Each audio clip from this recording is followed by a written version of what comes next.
নিরামিষ থোর ঘন্ট বানাবার জন্য প্রেসার কুকারে কুচিয়ে নেওয়া থোর আর সামান্য জল দিয়ে একটা সিটি দিয়ে আদা কাঁচা লঙ্কা পেস্ট করে নিয়ে তাতে ধনের গুঁড়ো, জিরের গুঁড়ো, শাহি গরম মশলার গুঁড়ো ভিজিয়ে রেখে দিয়ে থেতো করা এলাচ, দারচিনি, জিরে, তেজপাতা তেলে ফোড়ন দিয়ে তাতে আলু দিয়ে কিছুক্ষণ লাল করে ভেজে নেবার পরে তাজা কোরানো নারকেল দিয়ে কিছুক্ষণ নেড়েচেড়ে নিলাম।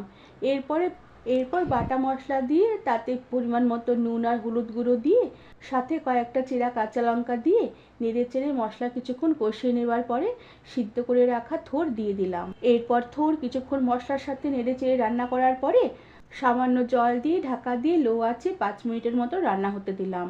মিনিট 5 রান্না করে নেবার পরে দুধে সামান্য একটু ময়দা গুলে দিয়ে দিলাম।